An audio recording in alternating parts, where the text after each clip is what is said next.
I was ready to give up on my backyard completely. The heavy clay soil had pushed me to the edge. Digging and planting properly seemed impossible. Every spring, I felt like a laborer with a spade, struggling to break the hard, sticky ground. But now everything has changed. Last fall, I simply covered the soil with mowed grass, vegetable tops, and fallen leaves. And by spring, I had soft, loose soil where plants grow easily and roots breathe freely. Clay soil is a gardener's nightmare. After every rain, the backyard turns into sticky mud where boots and tools get stuck. When it dries, a hard crust forms with deep cracks, making it nearly impossible to work with. Plants struggle to survive, and watering becomes a daily chore. For years, I tried everything. I bought truckloads of topsoil. It only lasted one season. I added sand by the ton, but the clay seemed to swallow it. I spread manure by the bucket, which helped temporarily, but the improvement never lasted. Every year, digging was a race against time. Either the soil was a swamp or a concrete-like block. Then a neighbor, an experienced gardener, shared a simple secret. Heavy soil doesn't need brute force to become workable. It just needs to be trained with organic matter and the right timing. Over the winter, natural decomposition transforms it from dense clay into soft, fertile earth. Now I'm going to show you how simple yard waste and organic leftovers can turn heavy clay soil into fluffy, rich garden soil in just one season. And the best part, you don't need expensive fertilizers or tons of sand. All it takes is the right approach at the right time. The key is timing. Early fall is perfect for preparing clay soil. Temperatures between 60 and 70 degrees Fahrenheit allow organic matter to decompose slowly and properly. In summer, grass and leaves decompose too quickly and lose much of their value. In winter, decomposition nearly stops. But in early fall, we get the best of both worlds. Gradual conversion of organic material into humus while the soil is still biologically active. Start by gathering all the plant material available. Mowed grass, tomato tops, pepper stems, and fallen leaves all work perfectly. You'll be surprised how much material your backyard can provide.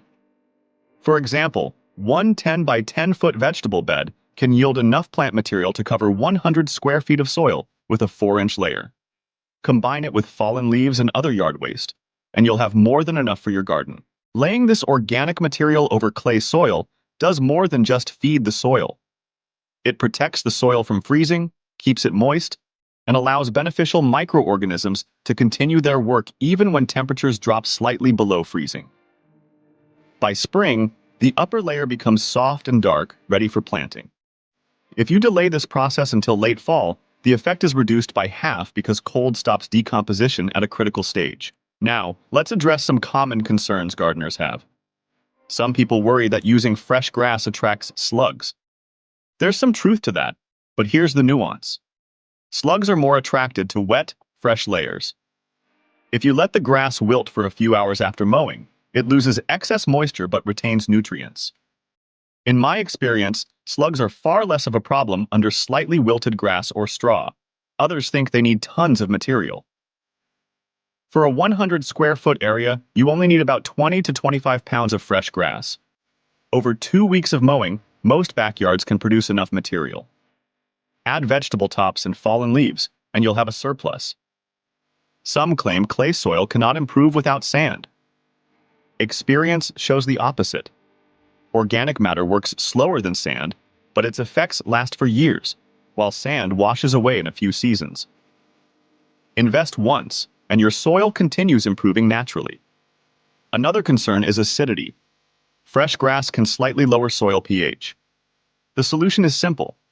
Sprinkle a small amount of wood ash or garden lime over the mulch layer to neutralize acidity and add nutrients like potassium. Some fear that by spring the material will rot and smell. In reality, properly layered mulch composts naturally with plenty of oxygen, producing no unpleasant odor and creating valuable humus for plants. Here's the step-by-step method I follow every early fall. Prepare the area. Remove old plant debris except for perennials. Do not dig or till. The clay soil should remain undisturbed. Tilling interrupts the natural decomposition process. Collect plant material. Mow grass early in the morning when it still has dew. By midday, it will wilt just enough to be manageable. Cut grass to about 3 to 4 inches. Chop vegetable tops into 8 to 12-inch pieces. Layer the material. Spread a 4-inch layer evenly across the soil. Thicker layers can suffocate the lower layers. Thinner layers dry out too quickly and are less effective. One 10 by 10 foot area will take about 20 to 25 pounds of fresh grass plus vegetable tops and leaves. Optional microbial boost. Lightly spray the layer with a solution of compost tea or a mild beneficial bacteria product to speed decomposition. For example, mix 1 to 2 tablespoons per gallon of water and lightly spray over 80 to 100 square feet. This can cut decomposition time by up to half. Cover the layer. Use breathable garden fabric or row cover to protect the material from wind and excessive rain, while still allowing air and moisture through. Secure edges with bricks or boards. By spring, the results are remarkable. Heavy clay soil turns into soft, dark, fertile ground. Spades go in like butter, plant roots penetrate deeply, and water retention improves dramatically. I reduced watering from every day to once every 2 days, even during hot spells. Earthworms increase from 1 to 2 per square foot to 8 to 10, naturally creating rich humus. Weeds decrease by 60 to 70% because the thick mulch layer blocks light. Even perennial weeds weaken without light, making spring weeding easy, just a quick pass once a month. Economically, the method is extremely efficient. You only spend on small items like garden fabric or a microbial solution, while saving on topsoil, sand, and chemical fertilizers. It's a low-cost, high-return technique that works in almost any backyard. Here's a simple timeline. By early September, gather all grass, vegetable tops, and leaves. By mid-September, spread the material evenly and optionally spray with compost tea. By late September, cover with breathable fabric and secure the edges. If you don't have enough yard waste, ask neighbors. Most are happy to let you take clippings and leaves for free.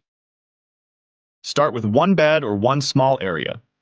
By spring, you'll see dramatic improvements and understand why this method works so well. Remember, the key is consistency and timing. Start early, layer properly, and let nature do its work. Within months, heavy clay soil transforms into fertile, easy-to-work ground, and all without backbreaking digging or expensive soil amendments. So start now, try it on a small patch, and watch your garden come alive. If you found this useful, make sure to like the video, subscribe, and share your own experiences in the comments.